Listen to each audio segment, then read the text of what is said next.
Kepolisian Negara Republik Indonesia Jenderal Listio Sigit Prabowo menyampaikan bahwa pelaksanaan pertandingan sepak bola Liga 1 sudah boleh dihadiri penonton mulai tahun depan atau Januari 2023. Adapun sejak tragedi di Stadion Kanjuruhan yang menewaskan ratusan orang, pelaksanaan pertandingan Liga 1 digelar tanpa penonton.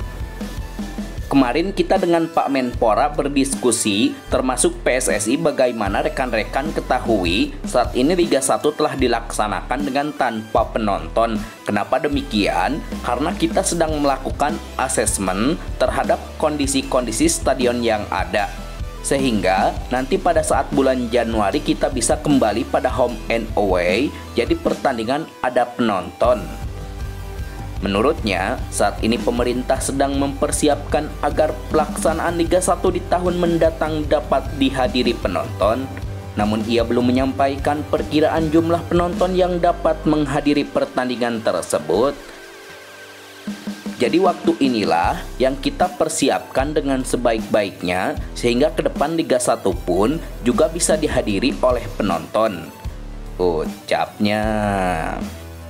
Dalam kesempatan itu, Sigit Prabowo juga mengatakan bahwa pihaknya akan melaksanakan uji coba terkait dengan peraturan kepolisian yang baru, yakni Parpol nomor 10 tahun 2022 tentang pengamanan penyelenggaraan kompetisi olahraga. Secara khusus, menurutnya uji coba akan terkait soal penyelenggaraan sistem pengamanan pertandingan sepak bola. Ia mengatakan personil Polri akan berjaga melakukan pengamanan di stadion, sementara steward pertandingan ada di dalam stadion.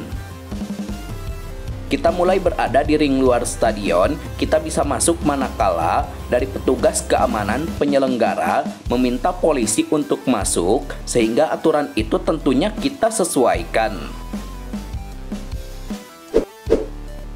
Persib Bandung mengonfirmasi dua pemain pilar David Da Silva dan Daisuke Sato dipastikan absen saat berhadapan dengan Persita Tangerang pada laga pekan ke-16 Liga 1 musim 2022-2023. David Da Silva dan Daisuke Sato terpaksa harus dicoret pelatih Luis Mia dari skuad Persib Bandung untuk menghadapi Persita Tangerang di Stadion Sultan Agung Bantul Rabu 21 Desember 2022.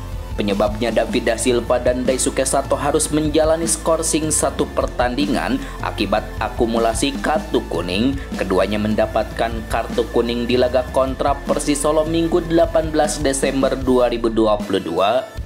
Daisuke Sato diganjar kartu kuning pada menit ke-34, sedangkan David Da Silva memperoleh kartu kuning di menit ke-75.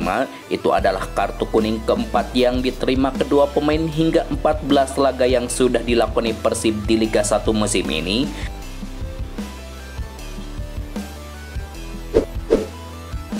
Kontrak tiga pemain penting Persib Bandung segera akan berakhir pada 31 Desember 2022. Dilansir tribunwo.com, jelang bursa transfer pertengahan musim Liga 1 2022, Persib Bandung menyisakan 3 pekerjaan besar yang harus segera dirampungkan. 3 pekerjaan besar yang harus segera diselesaikan adalah memperbarui kontrak 3 pemain pentingnya yang akan berakhir pada 31 Desember 2022. Ketiga pemain penting Persib Bandung yang kontraknya akan berakhir pada 31 Desember 2022 mendatang diantaranya adalah Deddy Kusnandar, Erwin Ramdhani dan juga Abdul Aziz.